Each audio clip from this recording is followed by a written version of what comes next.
गरीब ने खिलाई नंदी को रोटी।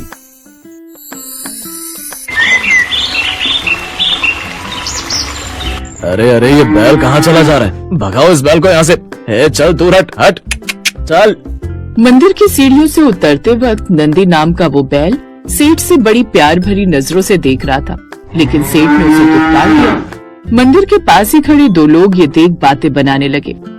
इस सेठ के पास तो कितना कुछ है, लेकिन फिर भी दिल का एकदम चोर है, किसी को कुछ नहीं देना चाहता। बिल्कुल सही कहा, गांव के गरीब लोगों की मजबूरी का बड़ा फायदा उठाता है।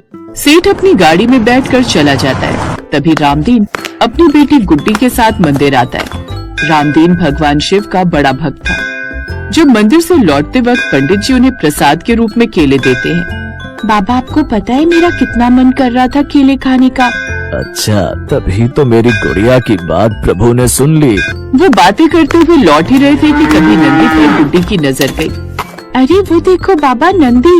नंदी, तेरा भी केला खाने का मन कर रहा है क्या? रुक, मैं तुझे इसमें से आधा देती हूँ, दोनों मिल बांट कर खाएंगे। गुड्डी ने आधा केला तोड़कर नंदी के मुंह में डाल दिया, जिसके बाद वो खुशी खुशी वहाँ झूमने लगा। देखो बाबा, नंदी कैसे खुशी के मारे झूम रहा है। हाँ गुड़िया, अच्छा चलो अब चलते हैं, मुझे सेठ के खेत पर काम करने भी जाना है ना। हाँ हाँ चलो बाबा। गुड्डी को घर छोड़ने के बाद रामदीन खेत पर काम करने चला जाता है, जहाँ से लेट आने पर सेठ उसे 10 बातें सुनाता है। बड़ा लीचड़ है तू, रोज तुझे समझाता हूँ समय से आया कर, लेकिन तू कुछ न कुछ करके टाइम निकाल ही देता है। मालिक, मैं पूरे समय पर तो आया हूँ, बस 2 मिनट ही तो लेट हूँ। हाँ तो बस 2 मिनट के बदले तुझे आधा घंटा ज्यादा काम करना होगा खेतों पर। वो क्यों भला मालिक, 2 मिनट के बदले आधा घंटा? बड़ी जुबान चलने लगी है तेरी। ठीक है, आधा घंटा नहीं लगाना तो तेरी आधी दिहाड़ी गई समझे। लेकिन सेठ जी, अब कोई लेकिन वेकिन नहीं, चल अब जाकर काम कर। सेठ बड़ा ही चालाक था, वो किसी न किसी बहाने से लोगों को लूटता रहता था। रामदीन उसी गांव में रहने वाला गरीब था, जो पहले गरीब नहीं था। उसके पिता के पास ठीक ठाक खेत थे, लेकिन किसी ने धोखे से उन्हें हथिया लिया था। लेकिन वो ये बात नहीं जानता था कि ये काम उसी सेठ का है। ऐसे ही दिन बीतते गए और एक रोज सेठ ने रामदीन को काम से निकाल दिया, जिसके बाद अब वो दिहाड़ी मजदूरी करने लगा। ऐसे ही दिन बीतने लगे, लेकिन अब रामदीन को कभी काम मिलता तो कभी नहीं, जिस कारण उसके यहाँ खाने की भी दिक्कत होने लगी। फिर एक दिन, रामदीन, आज बस 2 ही रोटियां बन पाएंगी, एक तुम्हारे लिए, एक गुड्डी के लिए। और तुम? मैं तो पानी पीकर ही सो जाऊंगी, मेरा पेट तो आप दोनों को देखकर ही भर जाएगा। ये सुनकर रामदीन की आंखें भर आई। तभी झोपड़ी के बाहर से घंटियों की धीमी आवाज आई। गुड्डी दरवाजे की ओर दौड़ी। बाबा देखो, नंदी आया है।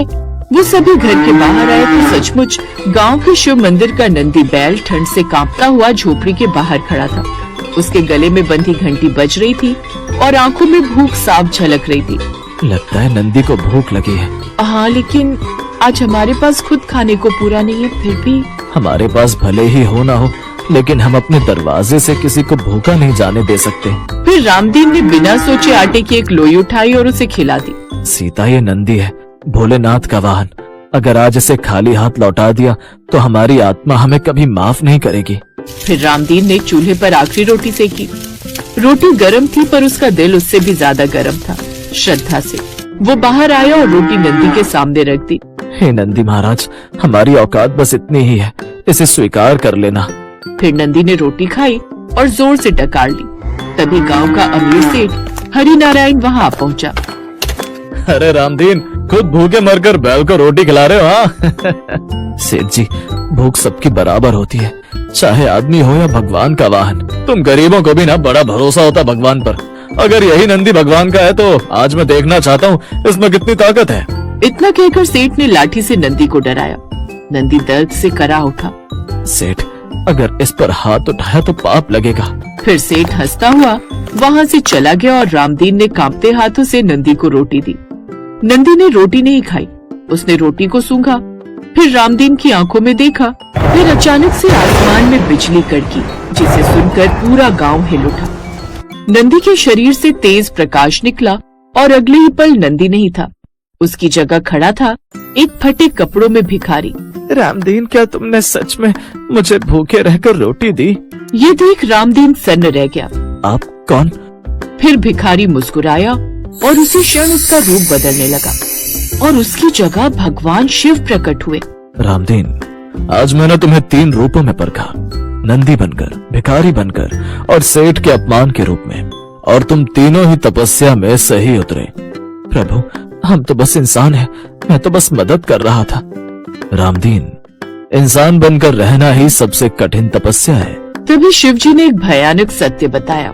जिस सेठ ने आज तुम्हारा अपमान किया, उसने ही तुम्हारे पिता को कभी भूखा मरने दिया था। उसी ने तुम्हारे खेत छीन लिए थे।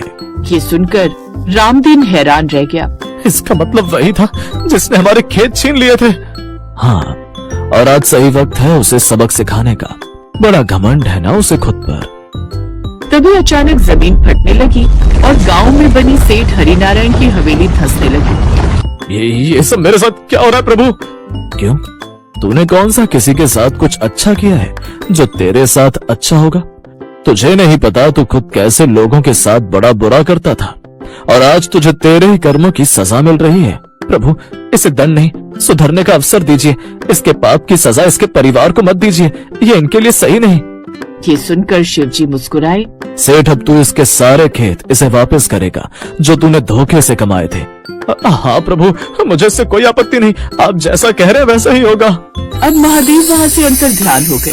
फिर सेठ ने उसके सारे खेत लौटा दिए। साथ ही रामदीन का बड़ा पक्का घर भी बन गया। साथ ही अपने खेत मिलने से भी वो बड़ा खुश था।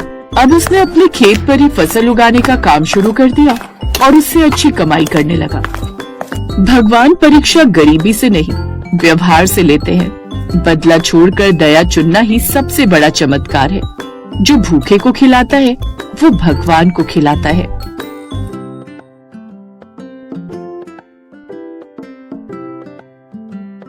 ये बात उस समय की है जब भगवान शंकर के पास कोई वाहन न था और उन्हें पैदल ही धरती लोक, जंगल और पर्वत की यात्रा करनी पड़ती थी। उन्हें इस तरह यहाँ से वहाँ पैदल जाते देख एक रोज माँ पार्वती उनसे बोली, स्वामी, आप तो समस्त संसार के प्रभु हैं, क्या आपको इस तरह पैदल यात्रा करना शोभा देता है? देवी, हम तो रमता जोगी हैं, हमें वाहन से आखिर क्या लेना देना? भला साधु भी कभी सवारी करते हैं?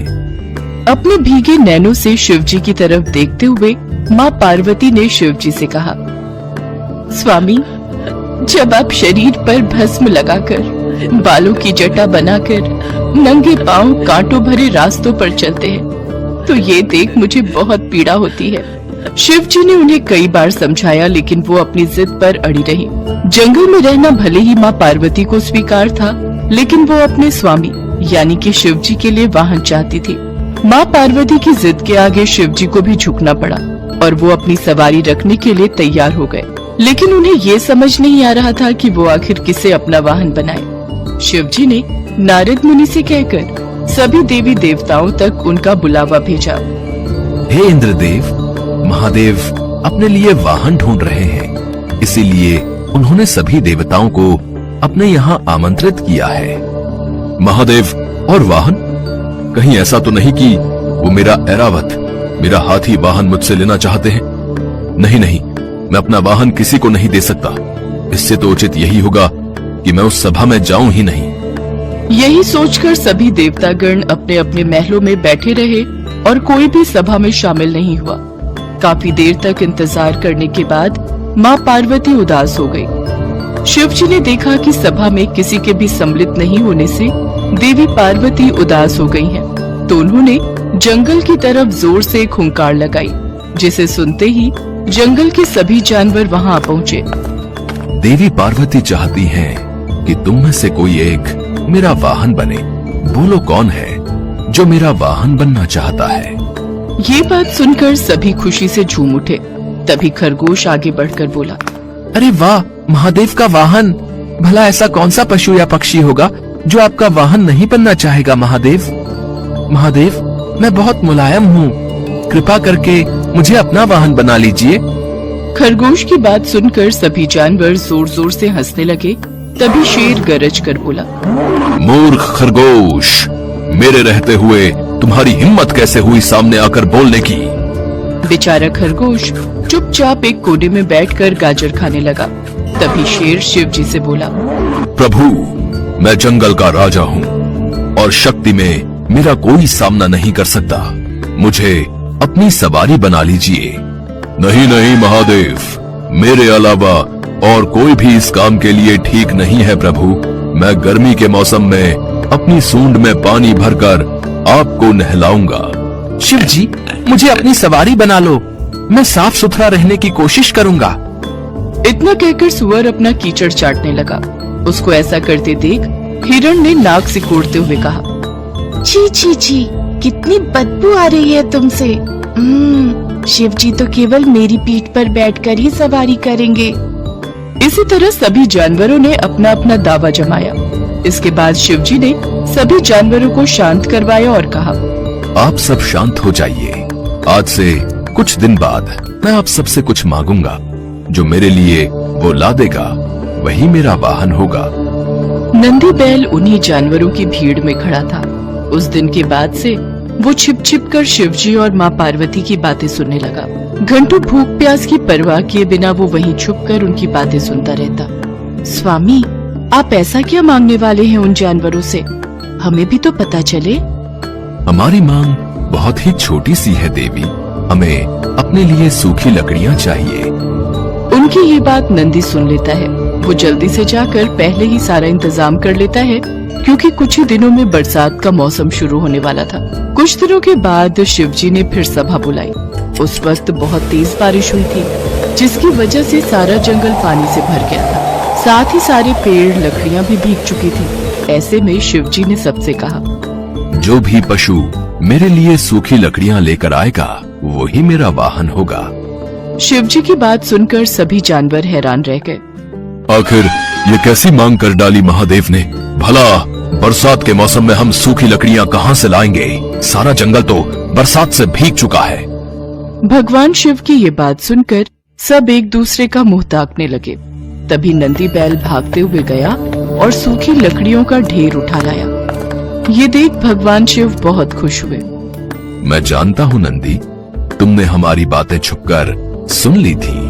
मुस्कुराते हुए शिव जी ने ऐलान किया, हमारे कहे अनुसार नंदी ने हमारी आज्ञा का पालन किया है, इसीलिए आज से नंदी बैल ही हमारा वाहन होगा। ये बात सुनकर नंदी बैल बहुत ही खुश हुआ। इसके बाद सभी जानवर जोर जोर से शिव और माँ पार्वती की जय जयकार करने लगे और नंदी बैल को शिव का वाहन बनने की ढेरों शुभकामनाएं देकर